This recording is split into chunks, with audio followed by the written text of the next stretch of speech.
Hello everyone, welcome to my channel. तो friends, आज हम लोग डिस्कस करेंगे 2022 के जो नेट के क्वेश्चन पेपर है, ठीक है। तो वो हम लोग स्टार्ट करेंगे। तो फ्रेंड्स, उससे पहले अगर आप नॉर्थ ईस्ट स्लैट के एग्ज़ाम देने वाले हो तो फिर दो बुक है, एक पेपर 1 से रिलेटेड एंड एक आपका पेपर 2 से रिलेटेड। दोनों में आपको प्रीवियस ईयर क्वेश्चन पेपर मिल जाएगा जो नॉर्थ ईस्ट स्लैट का है। 2017 से लेके 2022 तक आपको question paper with official answer की एंड हिंट आपको मिल जाएगा इस बुक में। इसमें पेपर 2 मिलेगा एंड इसमें पेपर 1 मिलेगा। दोनों बुक अमेजोन पे अवेलेबल है, तो आप लोग ले सकते हो प्रैक्टिस के लिए, ठीक है।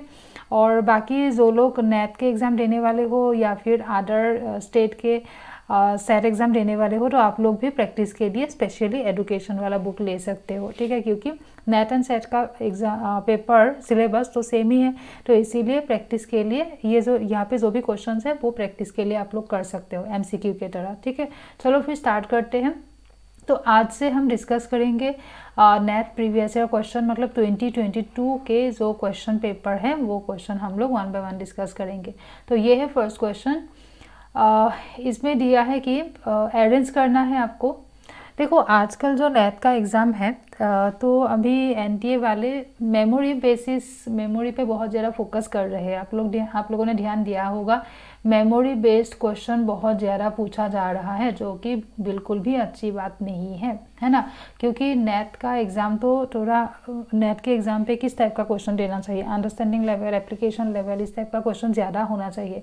लेकिन ये देखा गया है कि मेमोरी लेवल का क्वेश्चन ज़्यादा है। अभी ये क्वेश्चन देखो, इस क्वेश्चन का कोई भी स्टैंडर्ड क्वेश्चन जैसा मुझे नहीं लगता है।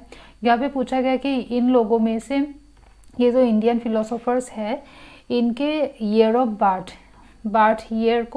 बर्थ ईयर के हिसाब से इनको क्रोनोलॉजिकल ऑर्डर में अरेंज करना है। मतलब जिनका जन्म सबसे पहले हुआ है वो पहले होगा, और जिनका सेकंड में है, मतलब क्रोनोलॉजिकल ऑर्डर मतलब टाइम के हिसाब से, जो मतलब सबसे न्यूएस्ट वाला जो है, सबसे लास्ट में जिनका जन्म हुआ उनका जो ऑर्डर में उनका नाम लास्ट में आएगा, ठीक है। जैसे कि अरविंदो घोष का जन्म हुआ था 1872 में, ठीक है। स्वामी विवेकानंद जी का है 1863, देन कृष्णमूर्ति जी का है 1895 एंड टैगोर का है 1861। तो आप लोगों ने देखा है सबसे लास्ट कौन होगा, सबसे लास्ट होगा 1895, that means Krishnamurthy ji, that means C last में होगा। तो C लास्ट वाला एक ही ऑप्शन है, तो option number 3 is the correct option, ठीक है। नेक्स्ट हम देखते हैं हु अमंग्स द फॉलोइंग, अच्छा किसने फॉर्मेटिव एंड समेटिव ये दोनों टर्म किसने दिया था, तो ये है माइकल स्क्रिवेन ने दिया है, ठीक है। तो देखा दोनों क्वेश्चन आपका, अभी जो दो क्वेश्चन डिस्कस किया दोनों मेमोरी बेस्ड क्वेश्चन है। ये यहाँ पे पूछा है कि ये कौन सा स्टेचुटरी बॉडी है जो जिसका काम क्या है, to set norms and standard, जो नॉर्म्स एंड स्टैंडर्ड डिसाइड करते हैं, सेट करते हैं किसके लिए, टीचर एजुकेशन के लिए। और किसमें, स्पेशल एजुकेशन, मतलब स्पेशल एजुकेशन के फील्ड में टीचर के नॉर्म्स एंड स्टैंडर्ड कितना हो, टीचर के क्वालिफिकेशन वगैरह कितना होना चाहिए, वो सब कुछ सेट करते हैं कौन सा बॉडी ऐसा है जो स्पेशल एजुकेशन के हिसाब से आपको करना होगा, ठीक है। तो फिर ये हम लोगों ने पढ़ा था जो आपके यूनिट 10 के A पोर्शन में है, रिहेबिलिटेशन काउंसिल ऑफ इंडिया, ठीक है। ये हम लोगों ने पढ़ा था। इस एक्ट का काम क्या है, इस एक्ट का ये है ही स्पेशली जो डिसेबल पीपल है उनके लिए है, ठीक है। तो फिर इनके बहुत सारे ऑब्जेक्टिव्स हम लोगों ने पढ़ा था। उनमें से एक ऑब्जेक्टिव ये भी था कि जो टीचर डिसेबल पीपल के साथ जो टीचर डील करेंगे, ठीक है। डिसेबल मतलब आजकल डिफरेंटली एबल पीपल बोलते हैं, डिफरेंटली एबल पीपल के साथ जो टीचर डील करेंगे उनके नॉर्म्स एंड स्टैंड, उनके क्वालिफिकेशन वगैरह कितना होना चाहिए, ये भी ये एक्ट डिसाइड करते हैं, ठीक है।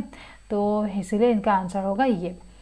नेक्स्ट हम देखते हैं इक्वल एजुकेशनल अपॉर्चुनिटी का मीनिंग क्या है। देखो, इक्वल एजुकेशनल अपॉर्चुनिटीज़ मतलब सबको इक्वल अपॉर्चुनिटीज़ देना है ना। सबको बोलने से ओनली वाला वर्ड आ नहीं सकते हैं, ओनली वाला वर्ड नहीं होगा, ठीक है, कि सिर्फ गर्ल्स को फ्री एजुकेशन देना, सिर्फ डिजेबल एंड माइनॉरिटीज़ को देना, सिर्फ होने से नहीं होगा, सबको देना है, ठीक है। तो बी एंड सी तो हो ही नहीं सकता, तो बी जहाँ पे है वो भी हम लोगों ने कट किया, तो आपका option number A is the correct option. Next हम देखते हैं, यहाँ पे पूछा गया कि SCERT का फंक्शन क्या है। तो हमें पता है SCERT का फंक्शन क्या है। देखो कभी कभी SCERT का फुल फॉर्म भी पूछा जाता है, फुल फॉर्म भी देख लेना, state council of educational research and training. तो SCERT का काम क्या है, करिकुलम डेवलप करना, टेक्स्ट बुक डेवलप करना, ट्रेनिंग प्रोग्राम ऑर्गेनाइज करना, रिसर्च इनोवेशन इन सब पे फोकस करना, ठीक है, ये है SCERT का काम। तो option number 3 is the correct option. Next हम देखते हैं, ये एक इम्पॉर्टेंट क्वेश्चन है, निष्ठा क्या है, ठीक है, निष्ठा क्या है। एक्चुअली ये पेपर 1 का होना चाहिए था।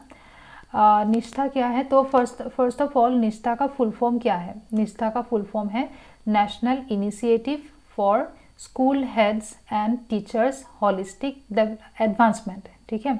मतलब ये जो इनिशिएटिव लिया गया है ये स्पेशली किसके लिए है, स्कूल के हेड मतलब स्कूल प्रिंसिपल्स एंड जो टीचर्स हैं उनके लिए लिया गया है, उनका होलिस्टिक डेवलपमेंट मतलब उनके ओवरऑल डेवलपमेंट के लिए ये इनिशिएटिव लिया गया।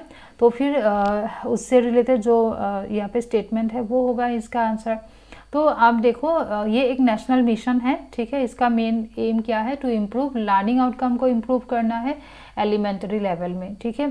क्योंकि ये देखो इनडायरेक्टली अगर स्कूल हेड या टीचर्स के एडवांसमेंट हम चाहते हैं, डेवलपमेंट चाहते हैं, तो अल्टीमेटली क्या होगा, जब टीचर्स के अंदर कॉम्पिटेंसीज डेवलप होगा, तब क्या होगा, तब वो बहुत अच्छे से बच्चों को पढ़ा पाएंगे, है ना। तो बहुत अच्छे से अगर पढ़ा पाएंगे तो अल्टीमेटली क्या होगा, लर्निंग आउटकम डेवलप होगा, रिजल्ट अच्छा होगा, है ना। तो फिर इनका निष्ठा क्या है, एक नेशनल मिशन है जिनका मेन एम है to improve the learning outcomes at elementary level. And ये एक कैपेसिटी बिल्डिंग प्रोग्राम है जो किसके ऊपर फोकस करते हैं कि जो स्कूल टीचर्स है एंड जो स्कूल के हेड है, ठीक है, तो उनके अंदर कॉम्पिटेंसीज को बिल्ड अप करना, इसके ऊपर फोकस करते हैं ये निष्ठा प्रोग्राम, ठीक है।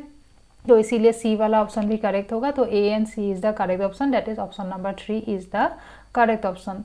यहाँ पे पूछा गया कि हम जो प्लान करते हैं ना, प्लान जो करते हैं, planning is a basic function of educational management. Educational management में प्लानिंग बहुत बेसिक फंक्शन है, हम सब लोग प्लान करते ही हैं, है ना। तो प्लानिंग में जो सर्टेन स्टेप्स होते हैं, तो यहाँ पे जो स्टेप्स दिया है उनको सीक्वेंस में लगाओ। मतलब जब हम प्लान करेंगे, प्लानिंग हम किस तरीके से करते हैं, तो देखो फर्स्ट ऑफ ऑल प्लानिंग में क्या होता है, प्लानिंग में हम पहले गोल डिसाइड करेंगे। जैसे कि अभी आपका गोल क्या है, अभी आपका गोल है नेट JRF क्लियर करना, है ना। तो आपका जो प्लानिंग होगा इसके हिसाब से होगा कि किस तरीके से मुझे नेट JRF क्लियर करना है। तो पहले हम गोल डिसाइड करते हैं, ठीक है। तो पहले गोल डिसाइड करेंगे, फिर प्लानिंग प्रीमाइसेस को डिसाइड किया जाएगा। प्लानिंग प्रीमाइसेस मतलब प्लानिंग एरिया कह सकते हो कि मतलब क्या क्या प्लानिंग में क्या क्या इंक्लूड कर सकते हैं, ठीक है। तो फिर हम क्या करेंगे, फिर हम देखेंगे कि डिफरेंट ऑल्टरनेटिव्स है क्या, जो जिससे रिलेटेड हम लोग प्लान करेंगे, उससे रिलेटेड ऑप्शन जो भी ऑप्शन हम लोगों ने लिया उनसे रिलेटेड ऑल्टरनेटिव्स भी होगा, है ना। तो वो उन ऑल्टरनेटिव्स में से जो बेस्ट ऑल्टरनेटिव है उनको सिलेक्ट करेंगे। तो देखो आपको बी एंड ए से ही आंसर आ ही जाते हैं कि पहले हम गोल डिसाइड करेंगे, फिर प्लानिंग प्रीमाइसेस को देखेंगे, प्लानिंग एरियाज को डिसाइड करेंगे, है ना। तो फिर बी के बाद ए होगा, बी के बाद ए वाला एक ही ऑप्शन है, that is option number 3 is the correct option. यहाँ पे पूछा गया कि आपके हिसाब से इंडिविजुअलाइज्ड एजुकेशनल प्लान क्या है। इंडिविजुअलाइज्ड एजुकेशनल प्लान क्या है, तो इंडिविजुअलाइज्ड मतलब क्या है कि इंडिविजुअल के बेसिस पे, ठीक है, हर एक स्टूडेंट के बेसिस पे जो हम एजुकेशनल प्लान प्रिपेयर करेंगे वो हर एक स्टूडेंट के अकॉर्डिंग होगा, ठीक है। क्योंकि स्टूडेंट का क्या होता है, हर एक स्टूडेंट के अंदर स्टूडेंट जो होते हैं वो एक दूसरे से अलग होते हैं, डाइवर्सिटीज़ होती है उनमें। तो इंडिविजुअल एजुकेशनल प्लान क्या कहते हैं कि हर एक स्टूडेंट पे फोकस करके हमें प्लान करना चाहिए। तो ये एक ऐसा ये स्टेटमेंट है, ये स्टेटमेंट किससे रिलेटेड होगा, statement of instructional supports and services required by a student. एक स्टूडेंट को हर एक स्टूडेंट को जिस तरीके का सपोर्ट चाहिए, जिस तरीके का सर्विस चाहिए, ठीक है, उस हिसाब से हम प्लान करेंगे। तो ये है इंडिविजुअलाइज्ड एजुकेशनल प्लान। तो फिर option number 3 is the correct option. Next हम देखते हैं which of the following has recommended that an independent, अच्छा इनमें से कौन सा कमिटी या कमीशन ने ये रिकमेंड किया था कि ये रिकमेंड किया था कि एक इंडिपेंडेंट रेगुलेटरी अथॉरिटी होना चाहिए हायर एजुकेशन में, जो कि NCTE, AICTE, UGC एंड जो अदर बॉडीज़ है रिलेटेड टू हायर एजुकेशन, उन सबको मतलब ये बोला था कि हायर एजुकेशन में बहुत सारे बॉडीज़ है ना, जैसे NCTE है, AICTE है, UGC है, इस तरीके से बहुत सारे बॉडीज़ है, सबका डिफरेंट काम है, सब लोग अलग अलग एरिया पे फोकस करते हैं। लेकिन एक ऐसा कमीशन है जिन्होंने बोला था कि इतने सारे बॉडीज़ होने से तो अच्छा है कि एक ही रेगुलेटरी अथॉरिटी हो, ठीक है, जो मतलब इन सबको रिप्लेस करके एक ही अथॉरिटी हायर एजुकेशन में लाना चाहिए। तो ये किसने बोला था? नेशनल नॉलेज कमीशन ने बोला था। नेक्स्ट क्वेश्चन हम देखते हैं, यहाँ पे 2 स्टेटमेंट दिया है, स्टेटमेंट 1 एंड स्टेटमेंट 2। दोनों स्टेटमेंट पढ़ के अच्छे से पढ़ के देखना है। फर्स्ट स्टेटमेंट है कि all educators are potentially leaders, educators मतलब टीचर्स, ठीक है। तो क्या है कि हर एक टीचर के अंदर पोटेंशियल है कि वो लीडर है, मतलब हर एक टीचर लीडर बन सकते हैं, लीडर होते हैं। वो क्या करते हैं, वो सबको इन्फ्लुएंस कर सकते हैं, है ना, वो सबको इन्फ्लुएंस कर सकते हैं, सबको, मतलब चाहे वो हेड ऑफ द डिपार्टमेंट हो, चाहे वो टीचर लीडर्स हो, चाहे वो प्रिंसिपल हो, वाइस चांसलर हो, सबको एक सबको इन्फ्लुएंस कर सकते हैं। उनके जो फॉलोअर्स हैं उनको वो और अच्छे से इन्फ्लुएंस कर सकते हैं, ठीक है। तो ये बिल्कुल करेक्ट स्टेटमेंट है। सेकेंड में बोला गया कि एजुकेशनल एडमिनिस्ट्रेशन में जो लीडर्स है, ठीक है, उनका मेन काम क्या होना चाहिए कि हर एक स्टूडेंट के डाइवर्सिटीज़ को रिस्पॉन्ड करना, मतलब हर एक स्टूडेंट के डाइवर्सिटीज़ पे फोकस करना एजुकेशनल एडमिनिस्ट्रेशन के लीडर्स का मेन कंसर्न होना चाहिए, ठीक है। तो ये दोनों स्टेटमेंट करेक्ट है।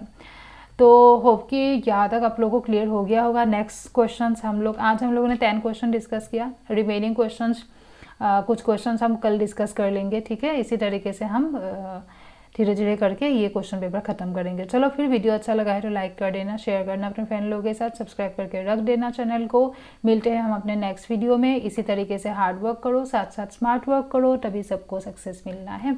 ओके एवरीवन, मिलते हैं हम लोग नेक्स्ट वीडियो में। Thank you everyone.